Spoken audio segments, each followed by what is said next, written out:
in all of our ears, from our ears to your ears. Hello, listeners of the future. Welcome back to the Roll Report. You like that segue?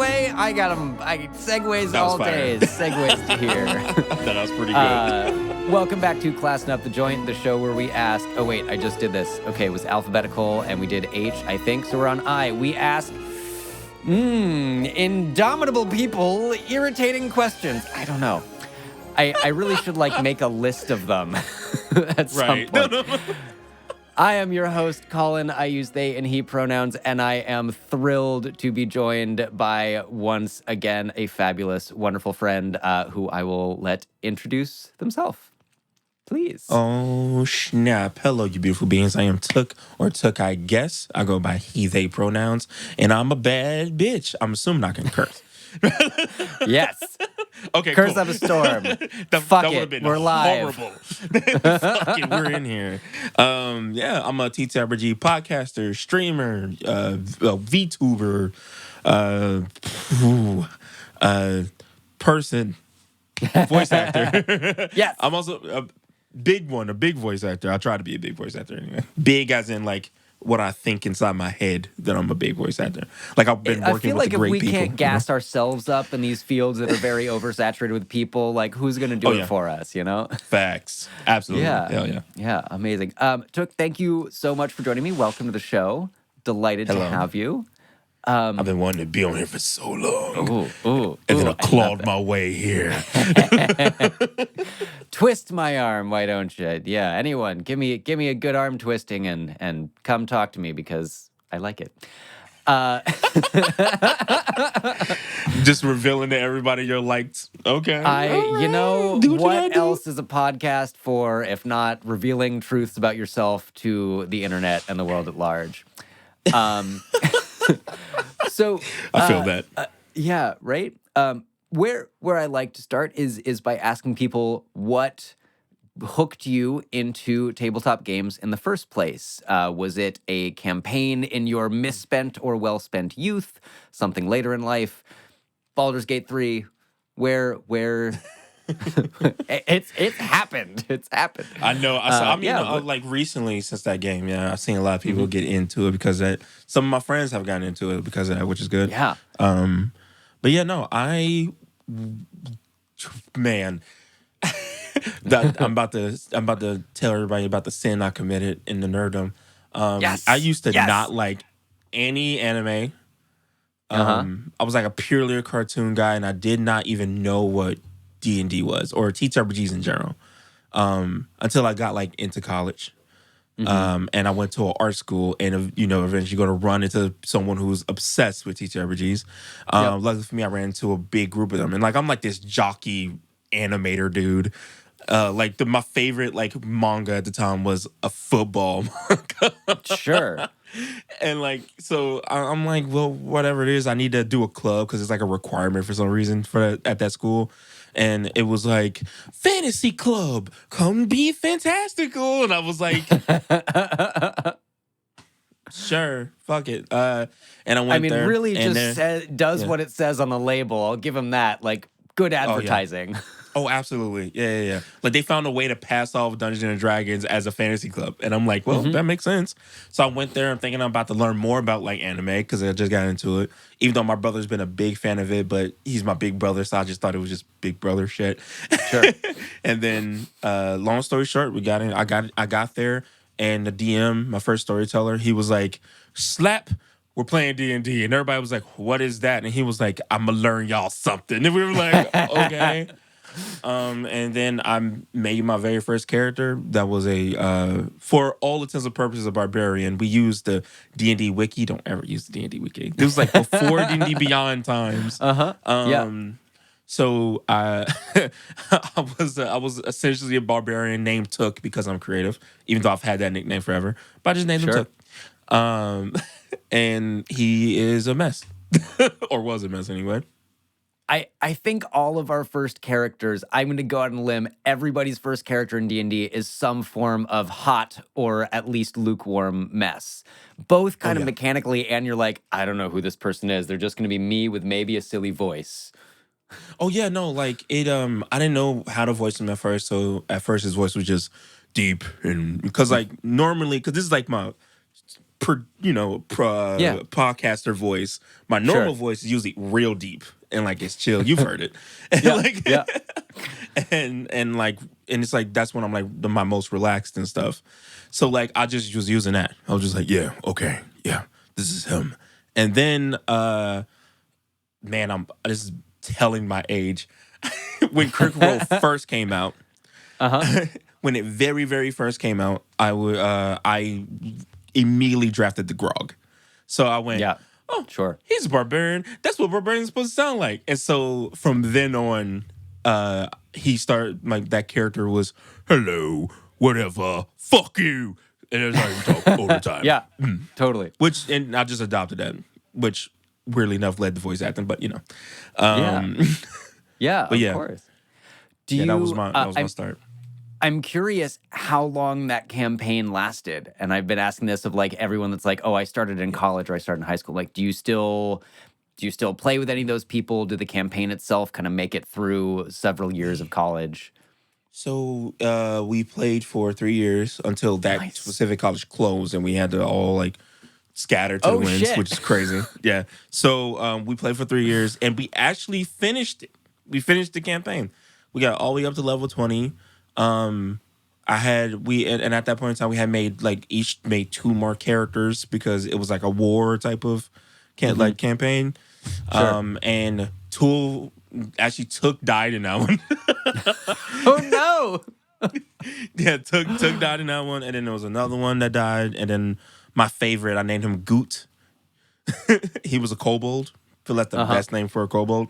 He Yep. was a rogue Perfect. assassin, and he died in that one, but he was the last one to die because he kept running away from all the demons and stuff. Uh-huh. Because they were like, help us Smart, fight the really. demons.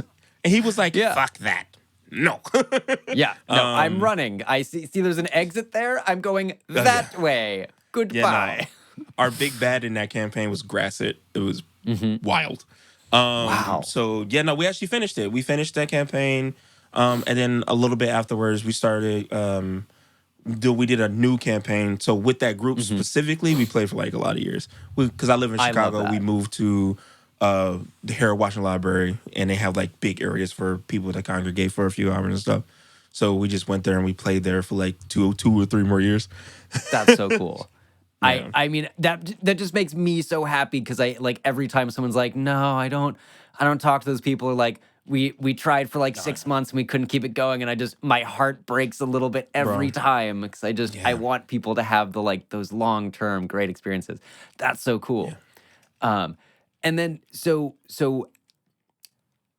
because I don't entirely know, and I'm curious, how did that kind of college experience suck you in and then lead to this, flourishing, multifaceted career associated with games that you've created for yourself? Man, phew, so we had to abruptly stop because COVID in Yeah. 2020, obviously. So we stopped, and we tried other people's houses, but I'm like, I have way too many things that if I got COVID, I would be in the hospital real bad. Yeah. So like, Yeah.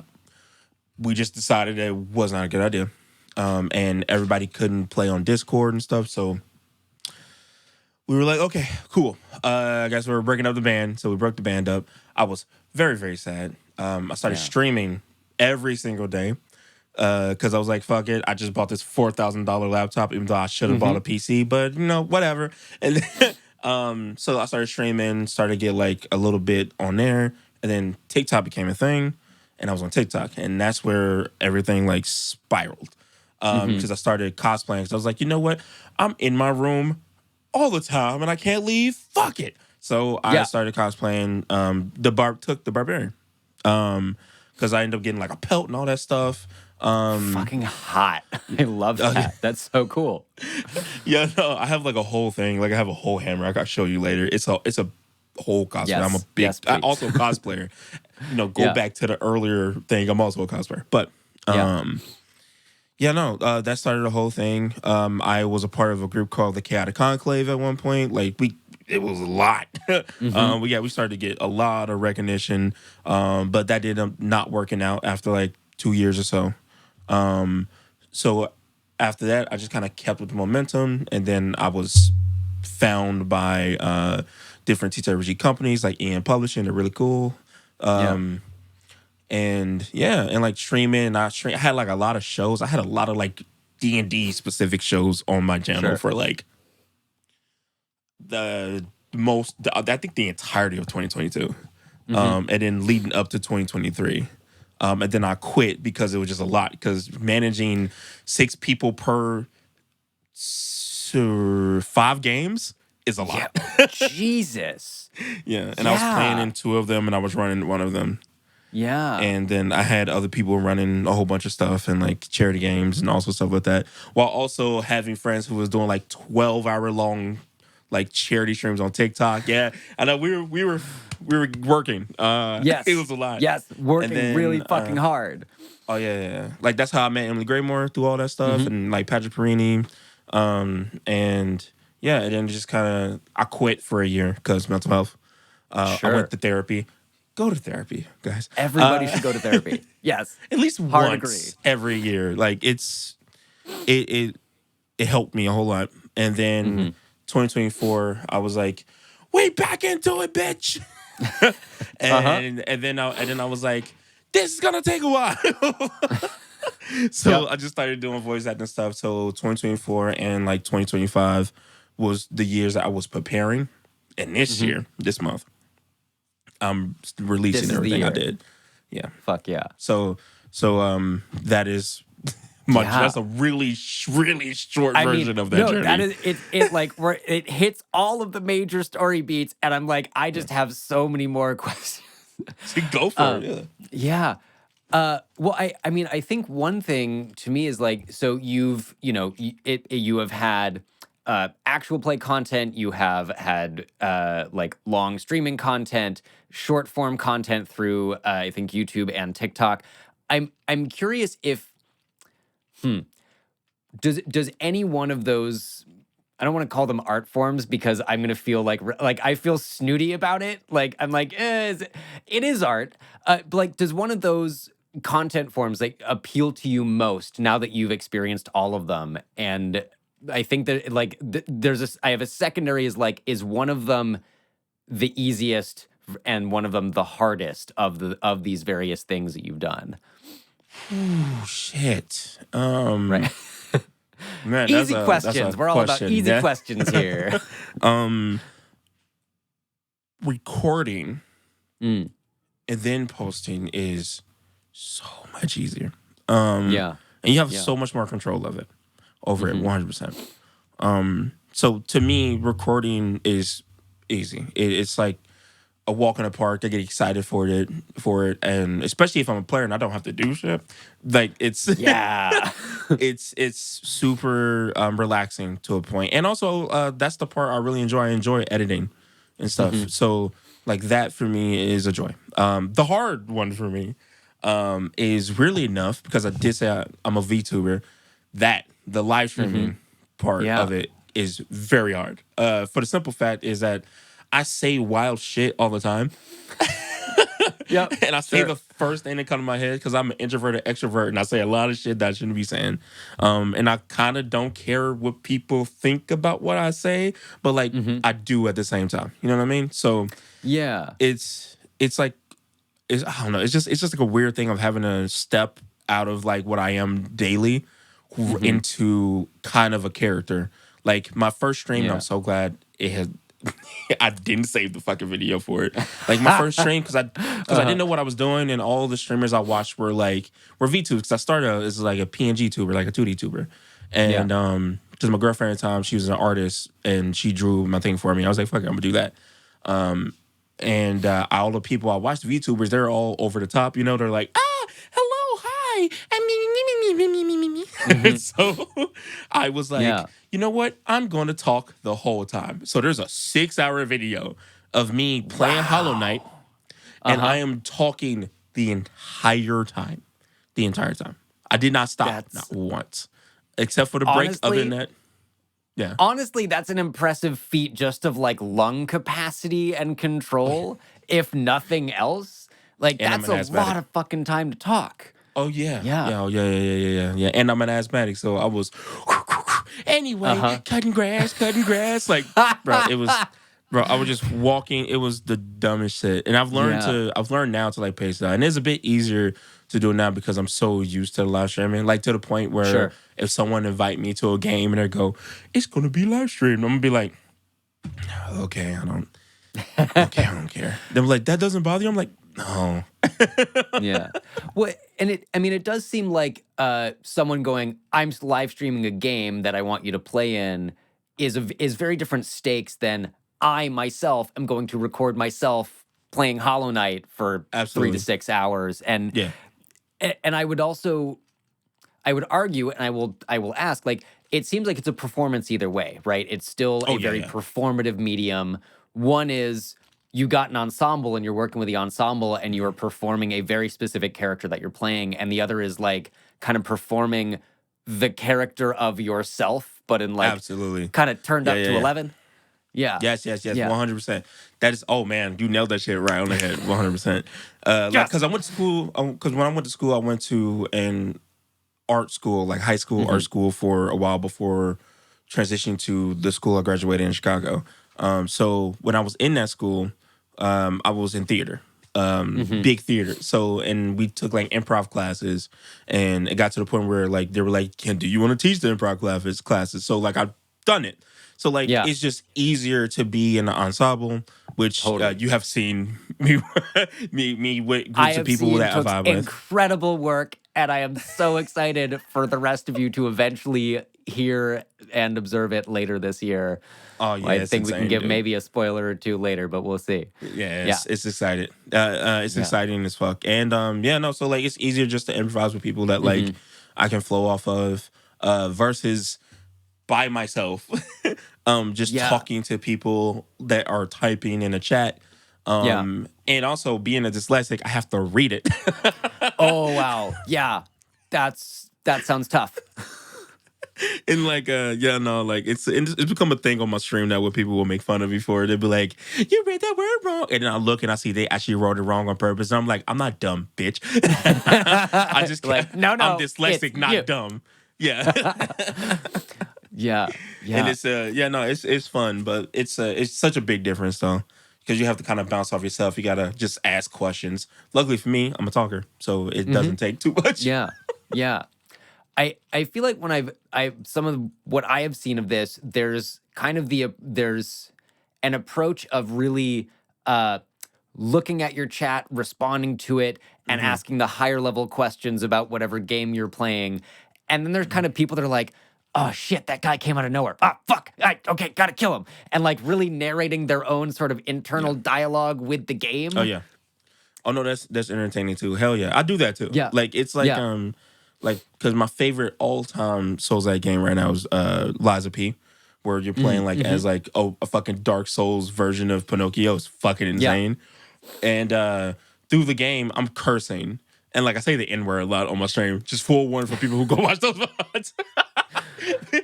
Fair enough. I'm in full hood dude mode. Yeah. on those streams. And like so like I'll voice act as if I am like Pinocchio and I got shot and I was like, who the fuck are you shooting? Are you shooting me?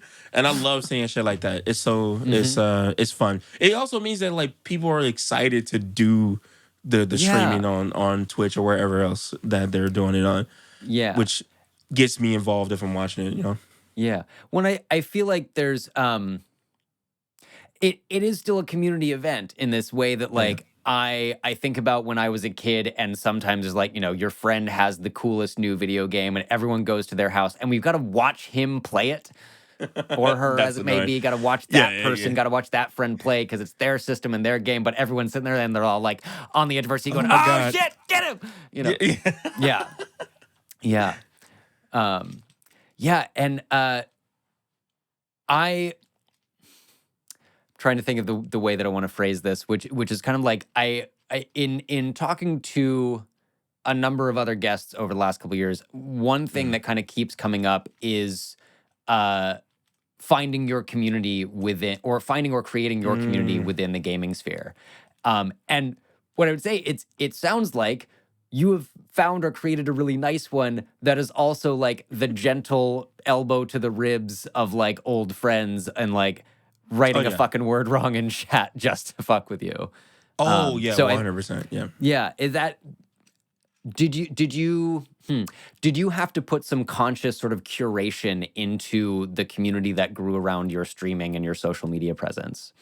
Oh yeah. 100%. Like it got to a point where, because like unfortunately, like online, you don't really know the person until you know the person. So I've had to go through like a lot of trials and tribulations. Like also like hiring people for the shows and like and then going, oh cool, they found out they fucking suck, many inappropriate ways, and then I'll be like, ah, fucking damn it, and then like other people have relations with other people, so I had to like navigate that, and I have been able to gather people that I know personally. Like for instance, if you go on one of the servers that I own or am on it, I'm pretty sure I know all 600 of those people to an extent. Damn. Like I either have talked to them, play games with them, or I know them for something, like on TikTok or something. Yeah. I have associated with them in some type of way. Purely because I am friendly and I want to become friends with people, and I don't think that I'm a dick until you get to know me. No, So you save that for your closest friends. They're the only ones that get it because 100%. they're not going to immediately shove you out the window. Yeah, which is the benefit of that is now like when I get invited to like a game, or even a podcast, or even a home game or a fun game, and now I'm like, I might not know nobody in there. I get in there and I go, oh fuck, I know you, Carl. And Carl be like, hey, I'm like, hey, and like, we homies. Yeah, which is great. And it happens, yeah. Like, and all the stuff that I've been doing recently, you can hear that. That we are all friends, that we all know each other beforehand. Especially like Unbalanced Encounter and stuff that me and you are on. Stories Told Again podcast that I do. And this new stuff that I'm releasing later this month, like you're gonna hear it, that we're all friends. And sometimes we forget that we're fucking doing this for people to listen. But I think that makes some of the best actual play. Absolutely. Like actually, speaking of Unbalanced Encounters, we were kind of just talking about this on Tuesday of like what makes a really good one, what really draws people in. And I think for me, I'd argue one of the things, apart from like, amazing sound and production design, whatever it might be, if you got all your music and your scoring and everything really dialed in, is if you can tell the people at the table really care about each other. Right? On a personal level and on like a commitment to the story that they're telling together. Yeah. Because you can tell right away, because I had a show called The Illusionary Chase. And it's to the point where like I don't have to tell you which players it was, but you can like as soon as you listen to it or like watch it, you can tell the two people that did not get along at all, and they were just there to play, and they were not there to like be buddy with each other, and it shows significantly, and it also like especially like in like role play or jokes and like stuff like that. People will know, especially like people who have played like TTRPGs or watched like reality shows and shit, like Bad Girls.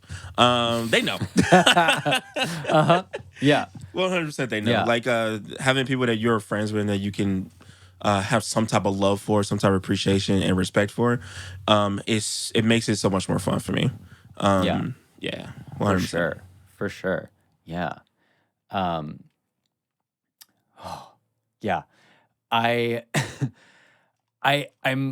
also curious. Our recent guest Taylor Blevins was bemoaning the sort of death of cosplay on TikTok, and I'm curious if you've both noticed the same thing, that like the oblique and opaque algorithm has decided cosplay is no longer the cool thing. And so I'm curious if you have noticed this, and like, I don't know, I guess if you have feelings or thoughts about it is the broad the overly broad question. Oh yeah, no, like I think if I go and look on my TikTok, like 75% of the people I follow are like cosplayers, and I can tell you right now, have not seen shit from them, and I know they're posting new videos. Yeah, Weird. like I've seen like maybe 4 videos in the last like month. Or so, and it's like that's not good. Like unless I go on their page, no. Like TikTok has killed it significantly. Like almost like recently the videos that are like my cosplay videos or doing any like portraying a different character other than myself, gets not that many. It doesn't get pushed. And then I did a video of me just going, "Hey, what's up, y'all?" And it got like 3 times more than normal, and I'm just like. What does this say about what the algorithm thinks is good art that people want to consume right now? I don't know. I think what it also might be is that like TikTok specifically, you can now pay for like promotional stuff for it. So I think a lot of cosplayers are not doing that, especially because they have like big platforms. Or what's the point? I'm doing this for me, so I'm not going to fucking like pay you to promote it. This is not a business or nothing. Fuck you type of deal. So it's like, so TikTok goes, well, you're not gonna pay, or you're not getting those views. Fuck you. And I'm just like, okay. So like that's how I feel about it, and it's annoying. Oh no. Oh no. Okay. Oh, there you are. Okay. Froze for just a moment. You froze for me too. Fucking Zoom. Shit. Probably me. I don't know. No. Yeah, I think, there's like larger questions that I have about who's actually deciding what content we should be consuming, right? Is it are people setting the trends, or is someone artificially going, I'm going to make the trend be your TikTok feed as such? And then not even really getting into the grossness of monetization of it and how fucked up that is. Yeah. So loads of fun. I'm also I'm in a similar vein. I think one of the things that has come up is the multiple debacles of TikTok purposely throttling non-white creators. And again, to like not to just shit all over TikTok, although we can. Like I am kind of curious if you have noticed this, and if and how you've had to interact with it. Either if you've had to like yell at the company and like try to get someone to pay attention, or participated in some of the many different actions that have happened around this. I'm not smart. But I mean, when it comes to stuff like that, I disagree with that, but fair. I appreciate that. Thank you. But like I'm in like such a weird niche spot, like me personally, to the point where, me being a person of color, I don't agree with the fact that a lot of people of color are being ostracized on there, and that's such a thing I fucking hate. Ultimately, and you'll notice it immediately, and that's also a thing in DTRPG, but we can talk about that later. Sure. And so I'd do like charity stuff for it, or I'll be on like other people's streams if they ask me to be. I don't have like a super clear opinion on it because I'm living it. You know what I mean? So yeah, totally. And especially, but if I see it happening, not even in front of me, or even like on a TikTok or something, I'll share it or post it, or like make my own post and be like, "Hey, watch this. He makes sense. I can't put it into words. What the fuck?" But him. Amplify the voices of the people who do the good explanations. Yeah, absolutely. Yeah. Like helping in some type of way. Like I also circumvent that by doing as many events that I can to support people of color. Like February be snapping off. Like I have a whole thing for the Black History Month thing. That's gonna be fun. But it's just stuff like that. Yeah. Well, and I think I think you're right. I think the again, something we've kind of talked about on the show before with the other guests is the sort of historical misogyny and racism of gaming communities over time. And I think to kind of, to see the maybe the silver lining or the hopefulness of it, like I would argue, and I'm aware that I'm arguing from my position, looking like me in my own world. It seems like things have gotten better in the tabletop community as a whole. Obviously, still lots of work to be done. Oh, 100%. Yeah, no. But a lot. But still. I mean, hey, a lot societally as a whole for sure, but like we can immediately affect our smaller communities first. And to me that I've noticed that manifesting in seeing more diverse tables that are not 6 white dudes. And I was thinking, I was just about to bring it up. Yeah. I think that's one of the most visible ways. And I think also some of the, I feel like I see more. Actually, no. I was on this thing with like adventures, then I remembered that like the fucking people behind Obojima just tried to do their shit again. And I was like, wait, no, we really haven't gotten that far forward, have we? No. But oof. Yeah, no, I've been like, it's to the point now where where people will go, hey, can you be a part of this game? And I'm like, what's the reason you want me to be a part of this game? because I know you've been doing this project, wanting to do this project for a while, and straight up, and this I respected him for saying it. He just went, "There's too many white people," and I was like, fair. I got you. Is it nice to not be lied to or not have someone kind of go like, oh well, that's the thing. I mean, we just love your energy and your performance. That's the thing. That's the thing. Like, if you just straight up tell me, we just need more people of color, and or we need like more people who are they/thems, who are more LGBTQ. We need we just need something different than 4 white dudes playing D&D. And I'm just like, that makes sense. You need more feminine energy? I got you. I know someone who can help you out. If you need more gay ass energy, I can do that myself, or I can outsource the gay. Just like I get it. So I understand. So if you're straight up with me, I go, okay, that makes sense. Versus because I've also gotten and it's mostly big, like a big company that I will tell you later that did it. Oh, shit. At a convention, it was like, oh, you're TooKiGuess. I was like, yeah. And it was like, we really enjoy your content and the type of person you are. And it like looks me up and down. I'm like, and they're like, we would really like to work with you because of, And I was like, okay. TTRPGs. I was like, And I'm just sitting here. I'm like, it's because I'm black. Just say it. You're like, you could just say it. Yeah.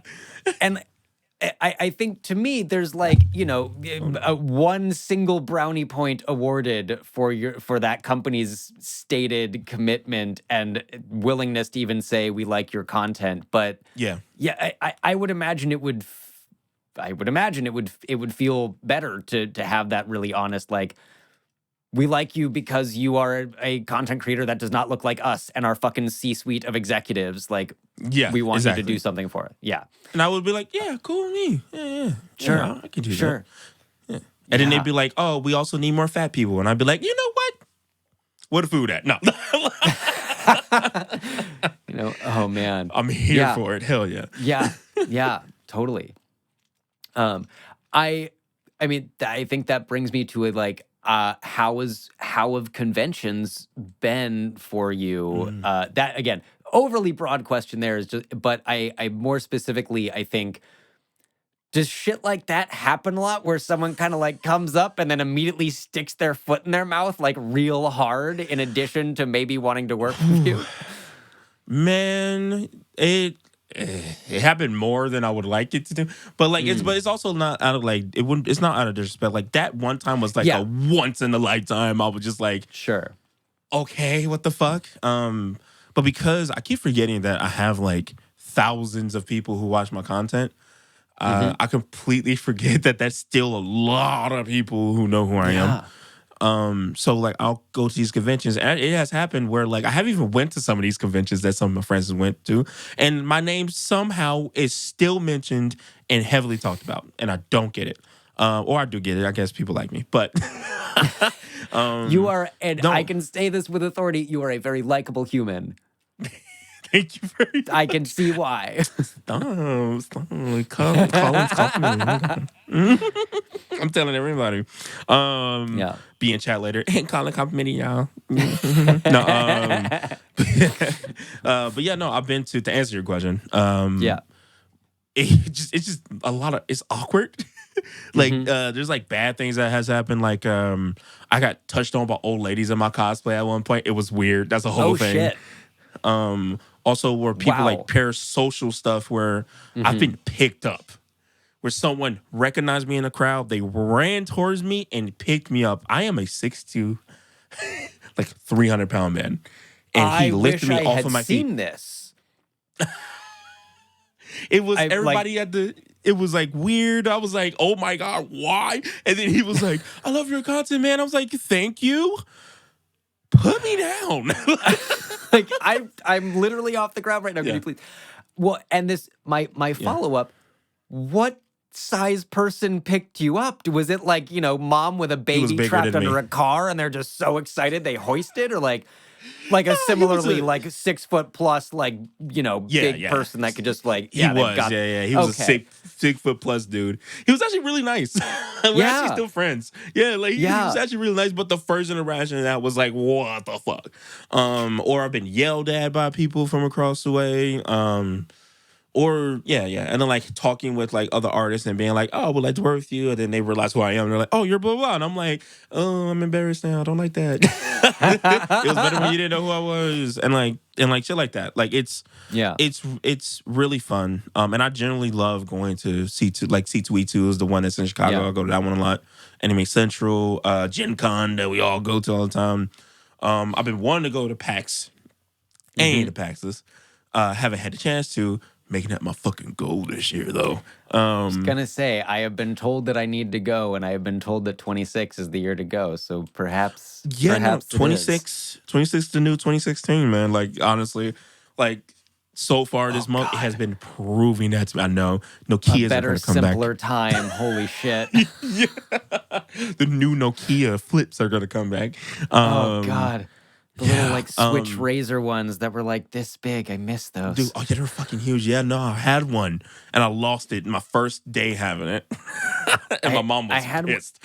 I had one of those ones that was like, it was like, a rectangle like this big and like about the same thick, and it flipped out like a fucking switchblade. And so you have like there's no actual ability to text, and it was just when texting was you had becoming a side, you had a sidekick. Yeah, I have that one kind of of shit. Yeah. Oh God. Yeah, we're millennials. We remember when you could throw a phone down a dorm room hall into a cinder block and it would be fine. Fine. The screen wouldn't even crack. The charge will hold for 5 days. Yep. I remember probably radiation phones that we probably shouldn't have had next to our ears all the time. The only game was Snake, and it was fucking awesome. Oh, Snake is still fun. They have like an advanced version of it, and I still play it. I love it. I miss those days. God, yeah. Oh yeah, but yeah, no. Cosplaying at conventions are fun. I've definitely had like weird interactions. Sure, like one where, oh my God, it was okay to a point, and I could tell that the guy was probably like maybe on the spectrum or so, but he was like really mean and like demanding. He was like, "I'm a fan." I was like, "Thank you." And he goes, "Can I get a picture?" I went, "Yeah." He goes, "In your cosplay?" I went, "Okay." And he goes, "Put the mask on," because the character at the time had a mask. He was like, "Put the mask on." I went, "Bro, I was just about to go back to my hotel." And he was like, "Mask on, please." I went, "Fine." I'm glad he remembered please at the last moment. Like someone clearly at some point was like, people respond better. better. Yeah, something like that. And then I took the picture. Anyhow, I took the picture and I smiled and everything. And then he goes, okay. And just walks off. And I went, I was like, I'm taking this shit off right now. I started taking the bear pills off. Oh, my Like, God. I was like, you gotta take it off. Can't do it no more. Oh, man. I'm It's so a sorry. lot, That is man. so generous of you. Truly. At that point in your day to be like, all right, kid, I got you. Yeah. I mean, yeah. And I feel so much for the kid. Like I imagine we both know people of that level of neurospiciness that were like, yeah, I know exactly what was going through that person's mind so well. Might have I've been seen nervous. it before. Yeah. Yeah. Which is totally. like, it's fine. But I've also had like little kids run up to me and like grab my leg and be like, I love your stuff. And I'm like, you shouldn't be watching it, but oh my God, I love it. Like, I should have a word with your parents, but that's so nice. Thank you. Yeah. But yeah, no, it's always a great time, man. Like, I've always been having a good time. And I'm expecting it to get even more wild. And I think like my favorite thing is that now that like I'm not really showing my face a whole lot with the VTuber and like it being recorded, and unless you watch like the specific like funny clips where our faces are shown, you won't know what I look like. So that part I hopefully will get to enjoy walking around until someone's like, you sound familiar, and I'm like, fuck. Like, well, no, then you just like pitch your voice up really high and squeaky, and you're like, I don't know what you're talking about. I don't sound like anything. Unfortunately, just like I play so many away characters. really fast. I play so many characters that sound like that. Yep. You have boxed yourself in there, my friend. Yep. Just did a charity game that I was a sentient snowball, and he sounded like that. Yeah. Incredible. First up, that was fun. Yeah, absolutely sentient incredible. snowball. Everyone should play a sentient snowball. Yeah. Everyone absolutely should. Sentient snowball, sentient glass professor orb situation, as it might be. Anytime you can play a sentient inanimate object or animate object. Oh, yeah. Yeah. A sentient fork. No, anyway. Ooh. That's kind of fun, actually. I see. Now I'm just like, there's a whole genre game to be played or made there of like silverware at a table trying to not be used or something. Oh, there's a system you can use for that for sure. Amazing. Add point, the cunning folk. No. Hey, it would work. No, yeah, okay. You go from like 100%. A dessert fork to like a full size fork to like a serving fork and then a pitchfork and just stab people.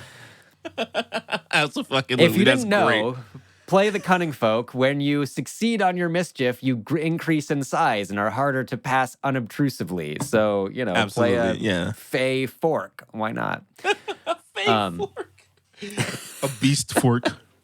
A beast fork. And then get disappointed when it turns human. Such a shot on that. The princess puts the fork in her mouth, and suddenly there's like a full person, and you're like, ah! Oh, yeah. What happened to my steak? Just open her mouth. That steak right there. Excuse me. That's a wild tangent.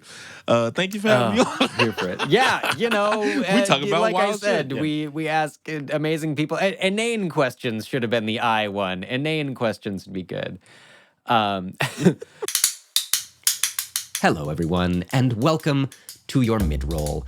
It is I, your host, Colin, here to thank you once again for listening. It is so nice and so important, and it feels so good that you are here with us. And also to remind you that if you never want to hear me say that again, if you just are excited about the show, if you love what we're doing, you can support us on Patreon at patreon.com/therollreport, where also, for as little as a single $1 a month, you can submit questions for our interview guests. Only our friends and supporters on Patreon can submit questions, and only they will get to hear the answers. We've got some really incredible guests coming up as usual, and if you want to hear their answers to your questions, head on over to Patreon.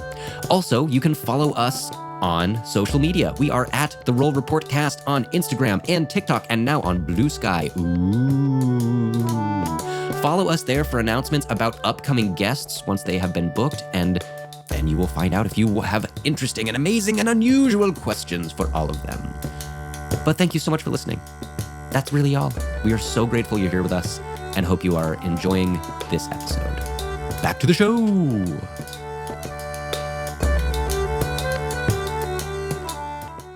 I also want to ask, I think, rewinding back a little bit, when you are recording your content, I think maybe this is a two-part question. One, how do you decide what you're going to record? And what it walk me through like a little of the process of like idea to video and how you like to make that work. Ooh, that's such a broad question.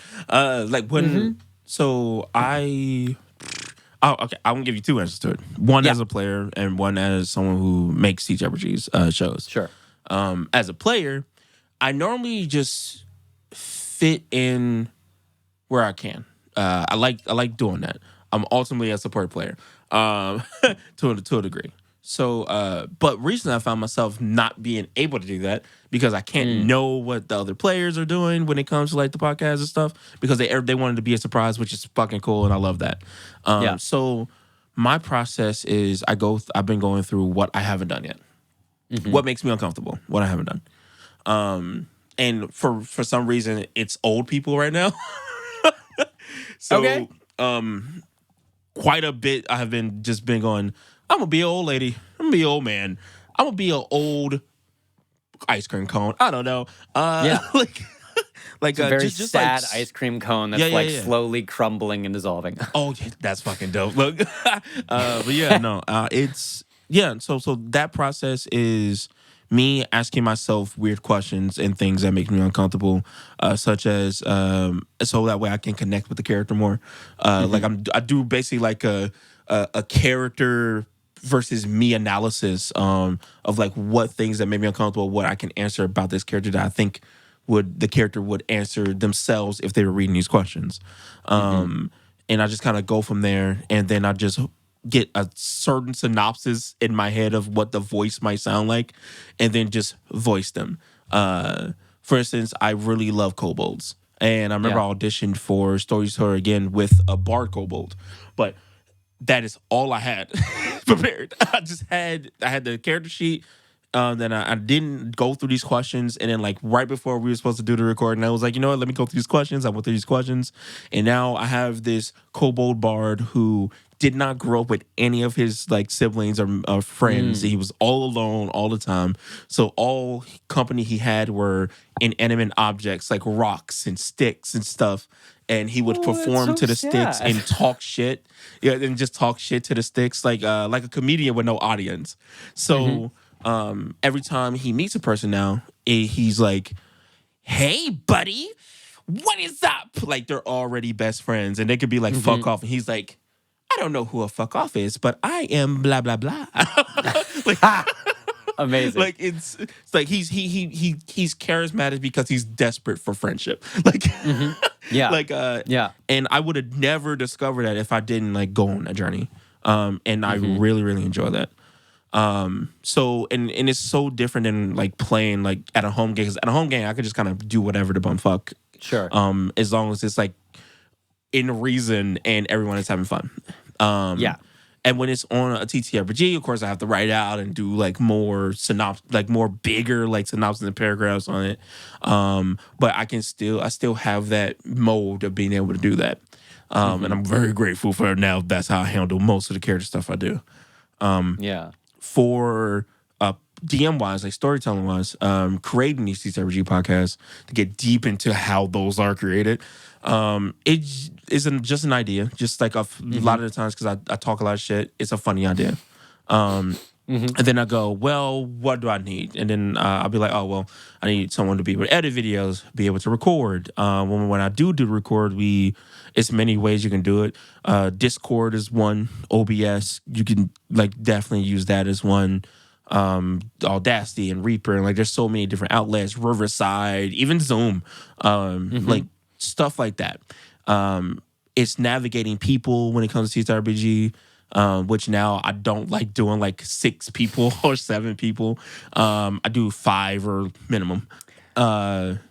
Yeah, and then like getting to create these stories with people, like letting them like go crazy and build my world for me.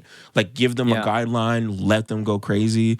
I like putting myself in their shoes. Like they present this character to me, and I'm like, oh well, this is what I'm thinking. I'll send them a message and be like, hey, this is what I'm thinking. This character might think about this, but what do you think they'll think because it's your character? And they'll be like, oh, blah blah blah blah. And it's such a freeing experience to be able to record that stuff. And even though like I do like live streaming, I'm not shitting on live streaming stuff because I still do it, but being able to record it and then go back and listen to it and be like, hey, do you want to redo this scene with me?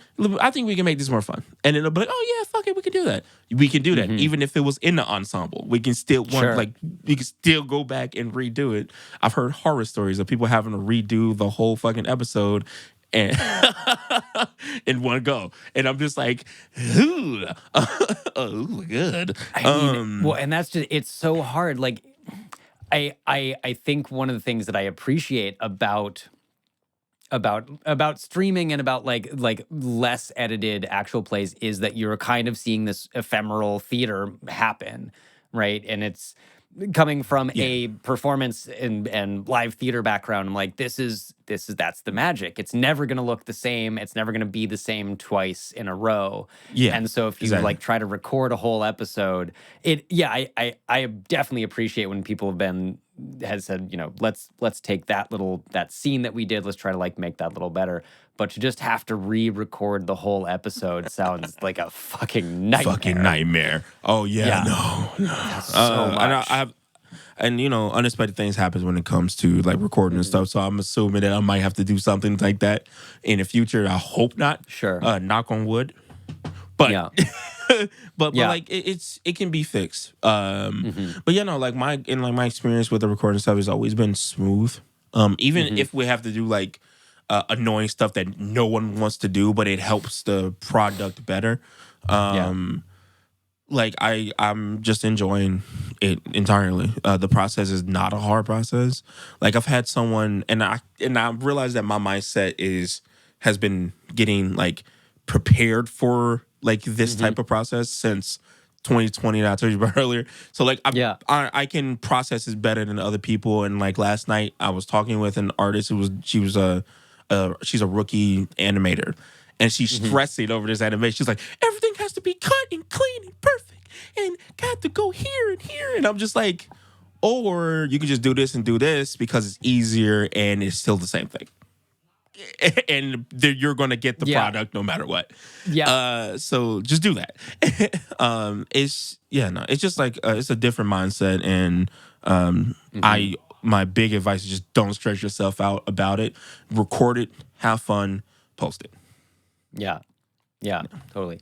I do think something you mentioned about table size is like very, very important as well. Like having just come off a stream with 12 players and a GM, I could not fucking believe how well the GM managed to make that work. We only went over our planned time by like an hour, and that is incredible to me. It was the finale of a like three superhero team outgunned actual play on Looking for Mom, and it was a blast to be a part of. And just like, I have a feeling I'm going to be here for like 19 hours, and it was only like 4. Yeah. No. No. Table size is like is a big thing. I think I think you're right. I think more than 5 players starts getting unwieldy. Like GM and 3 or 4, I honestly think is a very good sweet spot. Oh yeah. I mean, like it's a bit easier when you do kind of break it up into groups. Because I can see because I've been doing this for a while, I can understand probably how that DM did it. Because I would have to break it up into groups and dedicate like an hour to each group, and then run them through certain stuff. You know. Fuck that. Yeah, it was very similar. I mean, you know, the setup is like these 3 teams of 4. We're all in the same metropolis-ish superhero city, And this was like the grand finale when basically 4 kaijus are like destroying the city, and each of our teams is supposed to deal with one of them, and then we're all supposed to deal with like the final one together. So yeah, it definitely was like we're gonna kind of jump about an hour or so to each of these teams, and then like everyone comes together for our big last assembling challenge as the gate to hell is being opened and whatever the fuck is happening. Oh, that's fucking cool. Yeah, no, I mean, I think like my favorite ultimate thing right now that I've seen that I've been in recently. And actually, I can't fucking reveal it because it hasn't been released yet.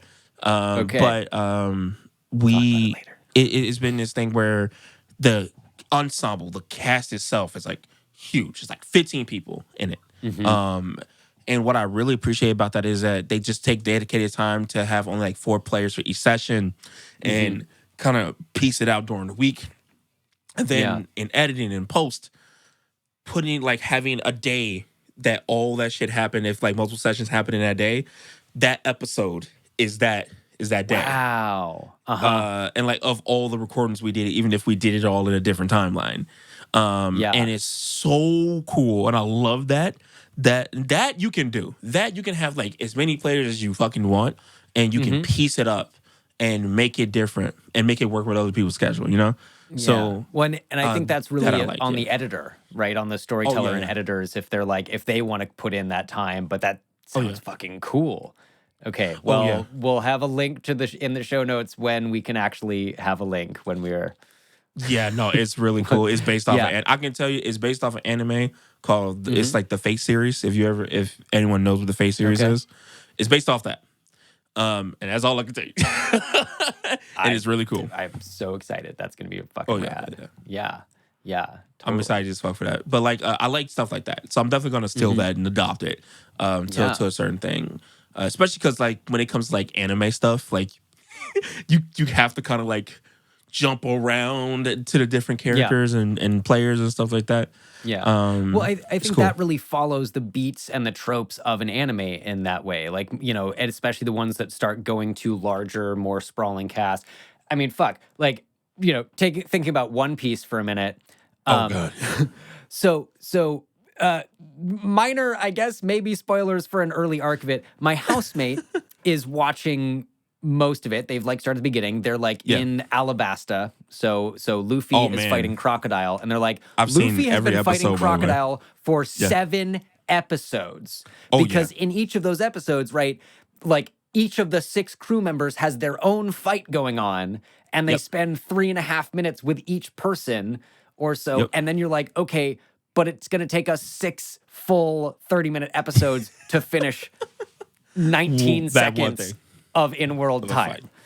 Yep. Yeah, absolutely. That like I'm caught up to One Piece fully because I'm a monster. Was it like 1,000+ episodes? I was just watching it earlier. It's 1,400 now, I think. Hold on. Fucking amazing. It's a lot, man. I love that for you. I watched, I think at one point I watched through like Skypiea Island, and then I was like, I need to stop doing this. There's no end in sight. and I haven't picked it back up again. Yeah. 1,100 and 155. Wow. I am caught all the way up. In my house, we have this theory that we've said a lot, that One Piece is like the Odyssey for our generation.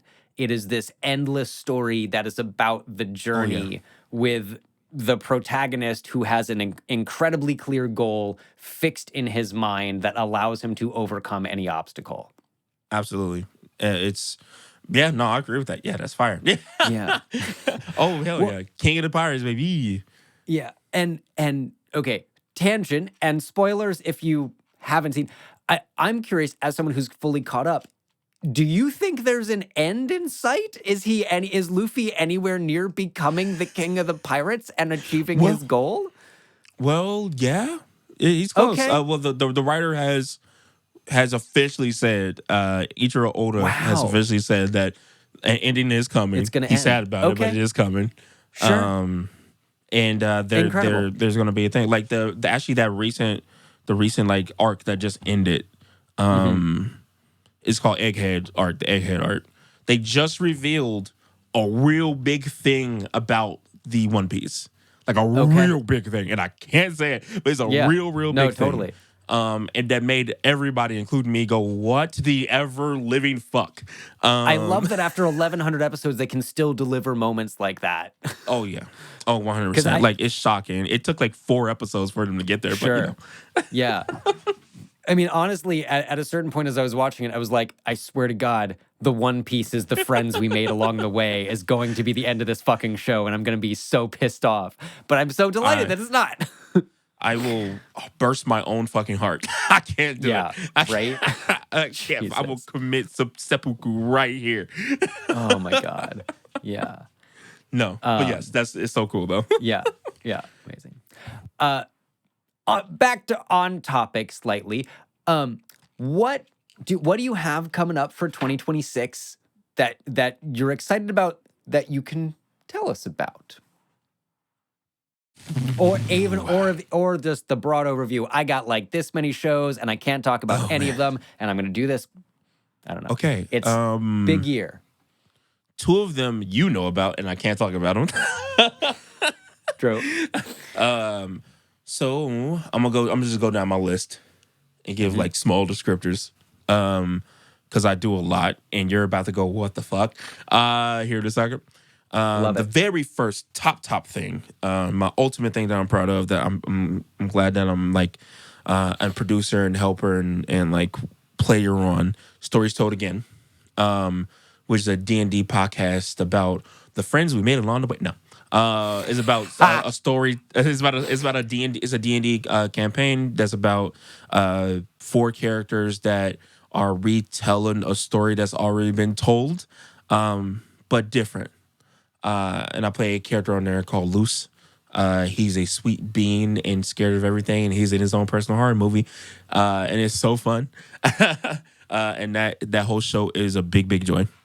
There is a few live streams I am on this channel called the Dark Domain, where I play a Power Ranger.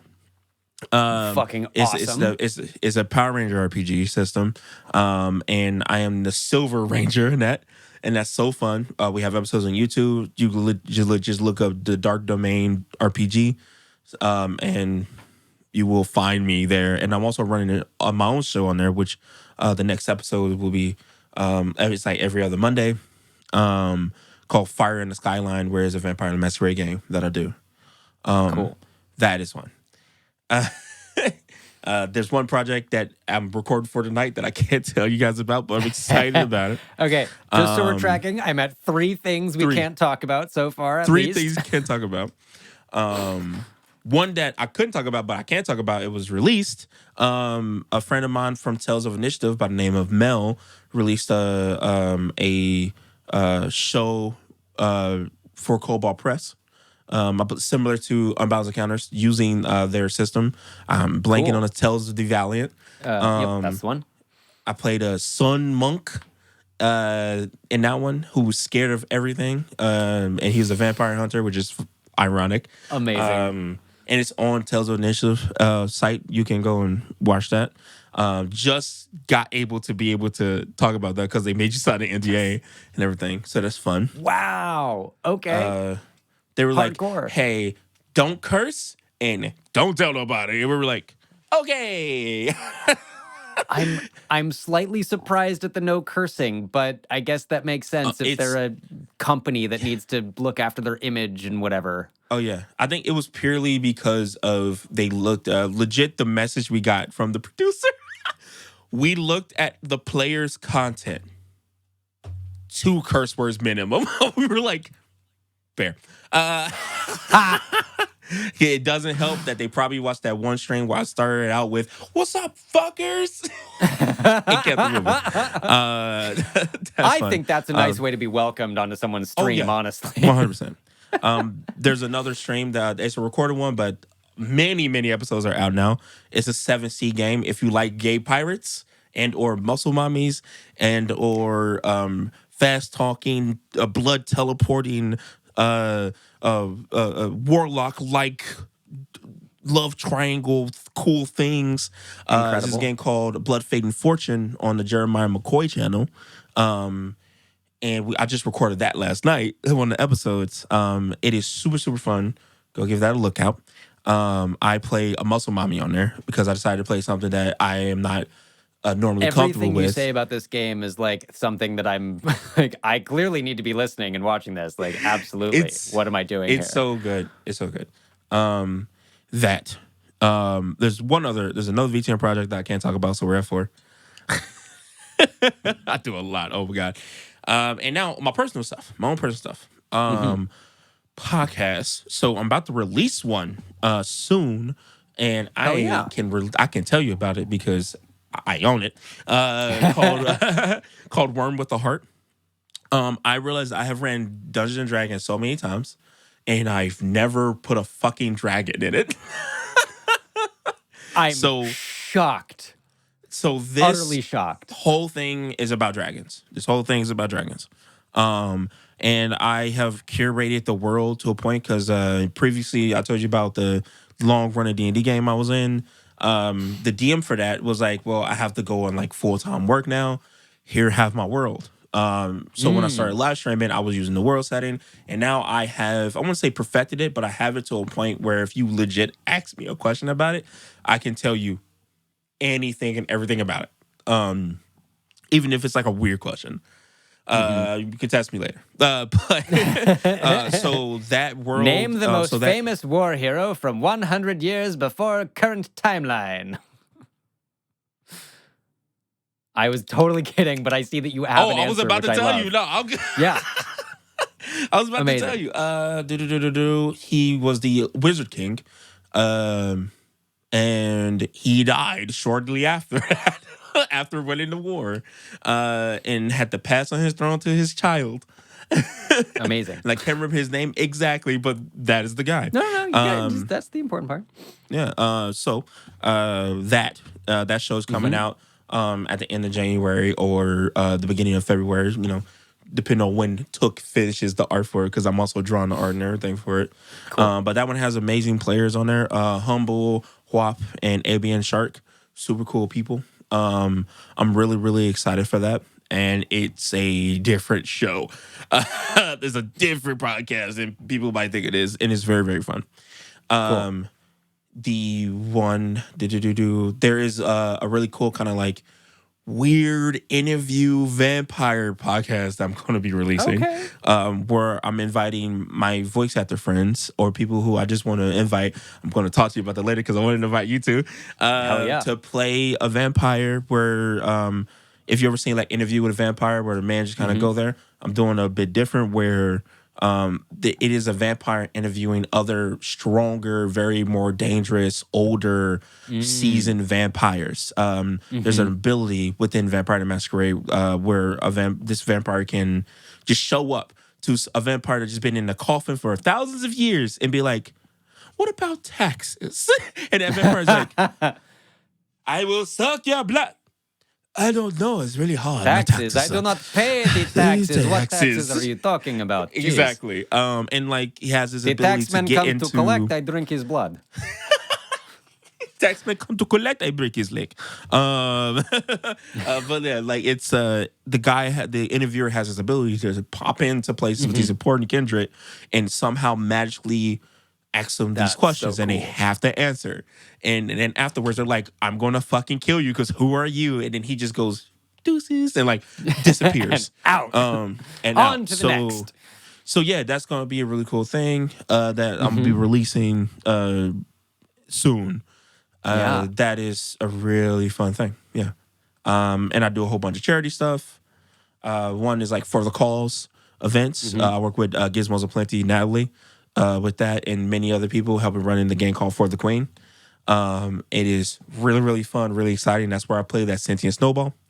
So we run charities every month. Like there's one coming this month. We did one last month, which was the Christmas themed, or it was Frozen themed. Do you want to build a snowman? Which is why I was a sentient snowball. Yeah. Yeah. So amazing. Yeah, and we raised money we've been very successful. Thankfully to all of you guys. Hell yeah. So come check us out. That is my list of shit. And also, I'm recruiting right now. I just recruited right now for a show. Like right after I get off with you, I'm gonna have to choose between 12 people for a new show that I'm gonna create, which is the Vampire the Masquerade show. Yeah, cool. That I haven't named yet. So we will get there. I think only because you mentioned it specifically. Was there anything on there or anything for February for Black History Month specifically? Because I think actually I was like looking at my release schedule, and I think we'll be out first week of February. We do not know for the February yet. She just got things situated for January because I don't have hand on the schedule stuff, so I don't know. Sure. But for me personally, I'm gonna be running charities games and stuff on my own channel and everything. So I'm gonna be doing like live streams for supporting colored people and LGBTQ stuff. Colored. I said colored. That was crazy. I mean, like on February and stuff like that, which would be fun. I will say the one thing that I occasionally am willing to give the older generations is how often language changes and how hard it is to stay on the thing. I saw, I think it was in Portland, and I saw like a flyer that just said, "Every time you complain about gender, we invent a new one." And I was like, it's true, but I lie. I occasionally am sympathetic to like I assume our parents and our grandparents' generations where they just the language has just changed and they can very different. Yeah. say something because it's like kind of, the mental grooves are worn pretty deep. And most of them I think catch themselves now. Oh yeah, that's we don't say that anymore. Like my grandma is a fan. She's like one of the nicest people. I love her so much. But when me and my little sister came out to her, because my little sister is a lesbian, and I'm pansexual, and we were like, "Grandma, we gay," and she was like, "Do what you want, just don't do it in front of me." I was like, "Ha, noted." Honestly, like, that's for grandma. That's a pretty good response, I'd imagine. Yeah. Like not bad. No, like she'll do like weird shit. Like she'll be like, "I know y'all gay, so I got you a rainbow cake," and we'd be like, "Thank you, Grandma." I love rainbows and cake, so you win, Grandma. Nice job. Yeah. She goes, I can't eat sugar, so it doesn't have sugar, and I'd be like, "Ooh, thank you, the thought that Grandma." Counts, Grandma. It is the thought that counts, but who want to eat that shit? But yeah, no, like she'll do stuff like that. She's really sweet. Yeah. So, but I get it though, because there was like times where like my grandma on my dad's side before she passed would say some wild shit because she's also like her first language was also French. So like, wow, cool. So she would say something very out of pocket, and we'd be like, "You can't say that." And she'd be like, "Oh, right, it's bad. Sorry, shit." And we'd be like, "Yeah, you probably shouldn't say that because you have like 4 gay grandchildren, 4 gray. Maybe. Gray is a new gender." I like that. That's like honestly, I'm like that's either a flavor of Ace where you're like, no, I'm just gray, just like a quiet off-white wall, if you will. I'm just here. I'm just existing. Just here. You can lean on me. I'll give you a little support, but like, I'm putting that in my profile. I'm gray. Amazing. Nicely gay. Anyway. I think it might be time to ask the most important questions, which are, Took, what are your favorite class or classes and subclass? Now, because I didn't mention this earlier, many people have answered with D&D because that is like kind of where the podcast, where the roll report started and what most people are familiar with. However, I have accepted third-party content. I have accepted totally non-D&D content. I'm usually just like, what the fuck is that? So, caveats aside, favorite character archetype and sub-archetype, if we want to like think about it, not broadly so broad it out, Yeah. I have one for VTM and one for D&D. Okay. Because those are the main 2 that I play.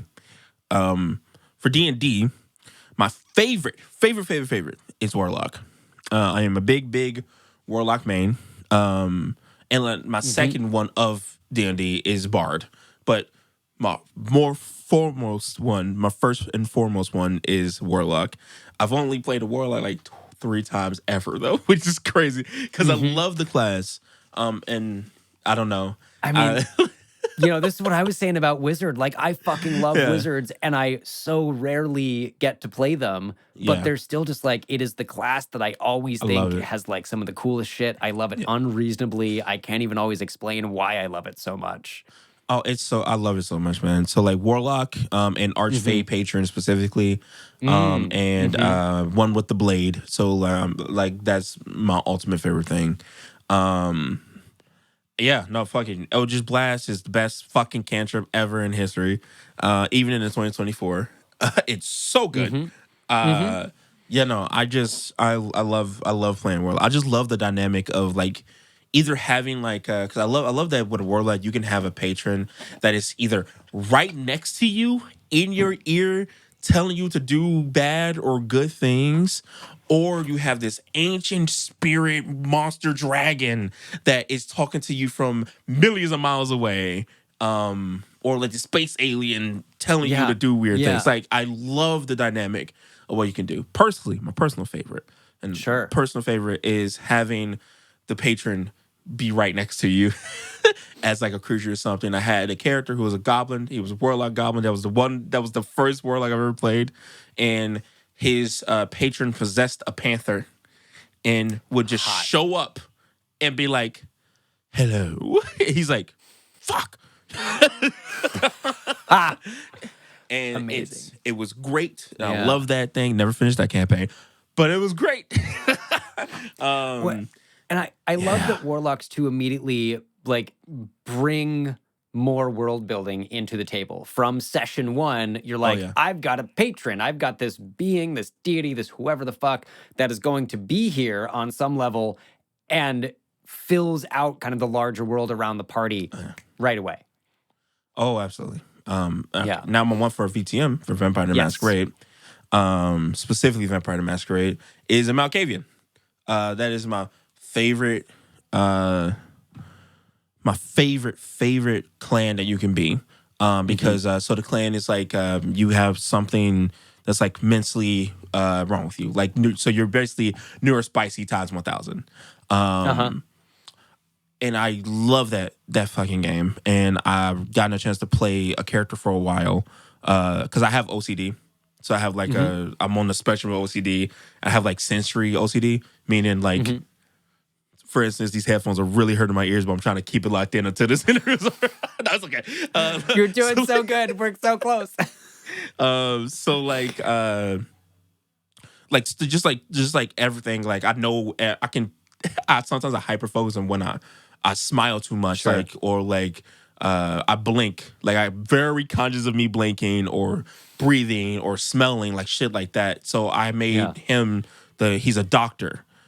So where he has to be very focused on like all of those senses at all times.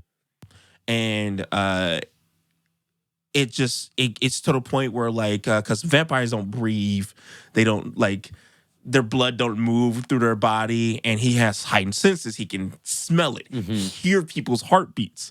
And when he's in a room full of literal dead people and they are not blinking the whole time, they're just eyes open, staring at you and talking, and are not breathing at all, didn't hear one word you just said, and he just counted how many times you breathed. Because he's just sitting there, he's just hyper focused on what is going on.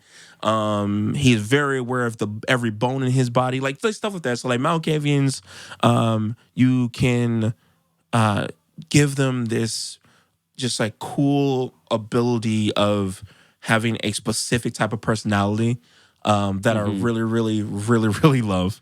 And they can be very, very unique. And so far, I haven't seen the same type of Malkavian ever. They can be like, so like the whole base of the claims that they're obsessed with something.